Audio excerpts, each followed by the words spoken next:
नमस्कार। बिहार तक में आपका स्वागत है और मैं हूं सुजीत। आज बात एक बहुत ही महत्वपूर्ण विधानसभा क्षेत्र की, और ये विधानसभा क्षेत्र जो है मुख्यमंत्री नीतीश कुमार को बहुत प्यारा है, क्योंकि इसी विधानसभा से उन्होंने अपने राजनीतिक कैरियर की शुरुआत की थी। हम बात कर रहे हैं हरनौत की, और हरनौत के जो वर्तमान विधायक हैं हरिनारायण सिंह, उनकी उम्र ज़्यादा होने की वजह से उनका टिकट कटना तय माना जा रहा है। हालांकि पिछले 3 चुनावों से लगातार वो हरनौत से विधायक हैं, और इस बार यानी कि 2025 में उनका पत्ता साफ होने वाला है। बढ़ती उम्र की वजह से, और साथ में जो एंटी इनकम्बेंसी है, जो जनता में उनके प्रति जो पहले प्यार दिखता था वो प्यार अब दिख नहीं रहा। हालांकि हरनौत वो जगह है जो नीतीश कुमार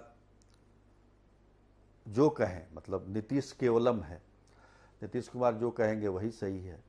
लेकिन फिर भी कार्यकर्ताओं के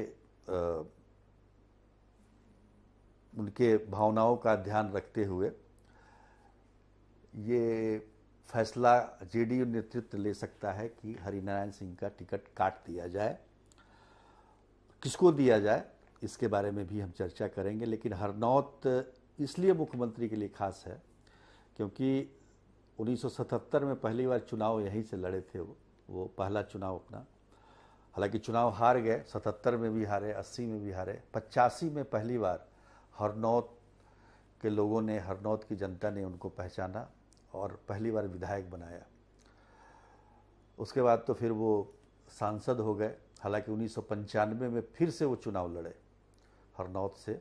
आपको याद होगा कि समता पार्टी उन्होंने बनाई थी और एक तरह से लालू प्रसाद यादव को चुनौती देते हुए वो मैदान में उतरे थे। हालांकि सफलता उनकी पार्टी को नहीं मिली, लेकिन 95 में वो चुनाव जीते थे यहाँ से। उसके बाद वो चुनाव नहीं लड़े।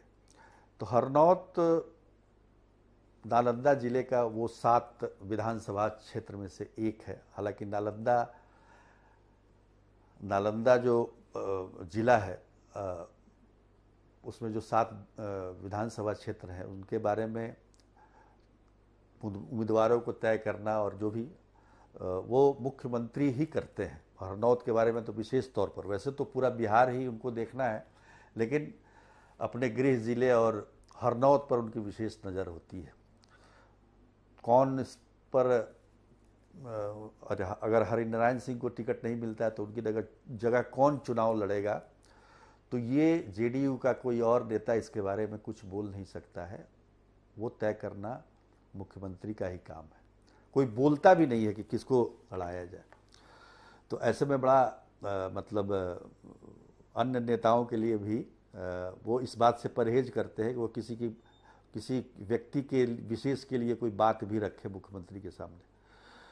तो ऐसी परिस्थिति में कौन चुनाव लड़ेगा ये तय करना सिर्फ और सिर्फ नीतीश कुमार के हाथ में है। लेकिन चर्चा जो चल रही है वो है कि हरिनारायण सिंह के बेटे अनिल कुमार को ही मैदान में उतारा जाएगा। अब लीजिए एक और परिवारवाद की विरोधी रही है पार्टी जेडीयू। यहाँ तक कि पिछले कुछ समय से ये चर्चा थी कि निशांत कुमार, जो कि मुख्यमंत्री नीतीश कुमार के बेटे हैं, वो राजनीति में आएंगे और हरनौत से ही चुनाव लड़ेंगे। चूँकि उनके पिता का क्षेत्र रहा है और पिता ने वहीं से अपने राजनीतिक करियर की शुरुआत की है, तो इसलिए ये माना जा रहा था कि निशांत कुमार भी हरनौत से ही चुनाव लड़ेंगे। पर वो अब चुनाव नहीं लड़ने जा रहे हैं, ये तय है। अभी राजनीति में उनका पदार्पण भी नहीं हो रहा है, ये भी तय है इस चुनाव में। हो सकता है इसके बाद हो। तो वहाँ भी ये कहा गया कि नीतीश कुमार अपने परिवारवाद का जो उनकी नीति है उसके खिलाफ वो नहीं जा सकते हैं, इसलिए उन्होंने बेटे को नहीं उतारा। लेकिन हरिनारायण सिंह के बेटे अनिल कुमार की चर्चा यहाँ चल रही है, तो ये भी तो एक तरह का परिवारवाद ही हुआ।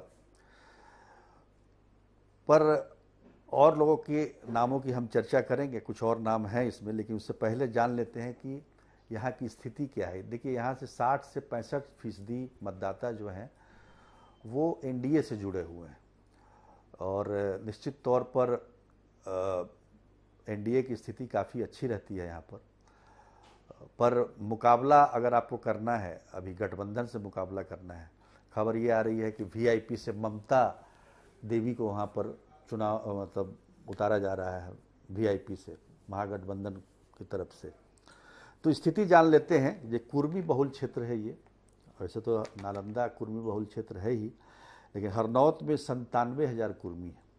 लेकिन कुर्मियों में एक खास बात ये है, कुर्मी जाति में नीतीश कुमार इस बात को अच्छी तरह से जानते हैं कि केवल कुर्मी होना ही काफ़ी नहीं है, आपके कुर्मी का जो सब जाति है, सब कास्ट है, उसका भी होना चाहिए। अब जैसे कि 97,000 कुर्मी यहाँ जरूर हैं, लेकिन सबसे ज़्यादा सब कास्ट कुर्मियों में यहाँ पर है कोचैसा का, जो कि 55,000 जिसकी आबादी है।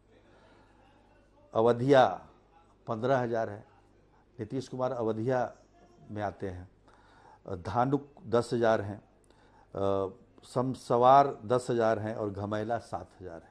तो निश्चित तौर पर कुर्मी जाति का तो वो उम्मीदवार होना ही चाहिए, साथ में कोचैसा भी होना चाहिए, ताकि 55,000 जो मतदाता हैं उसके पक्ष में जा सके। और ये नालंदा के हर एक सीट पर ये फार्मूला लागू होता है। कौन कहाँ से मतलब कुर्मी बहुल तो है ही, लेकिन उसमें सब जाति में कौन ज़्यादा है ये देखना पड़ता है। अन्य जातियों में इतनी बारीकी नहीं है जितनी कि यहाँ पे है, और इस पूरी बारीकियों का ध्यान रख के ही नालंदा में टिकट दिया जाता है। तो ये उसमें अगर देखा जाए तो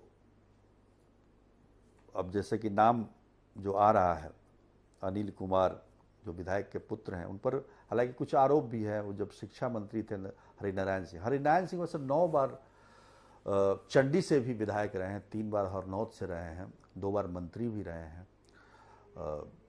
तो जब शिक्षा मंत्री थे तो उन पर कुछ आरोप आए थे अनिल कुमार पर।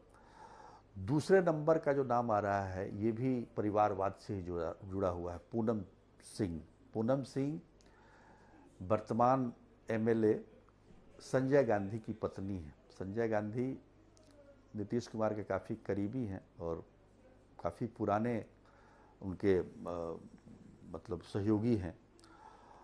उनका नाम आ रहा है, वो कॉलेज में लेक्चरर हैं। तो ये भी एक तरीके का परिवारवाद ही हुआ कि पति एमएलसी और पत्नी को एमएलए का टिकट।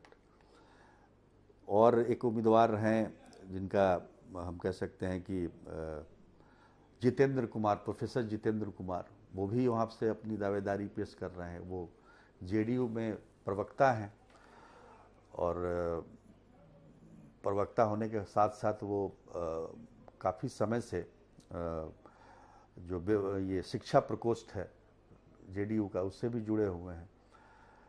तो उनकी भी दावेदारी है।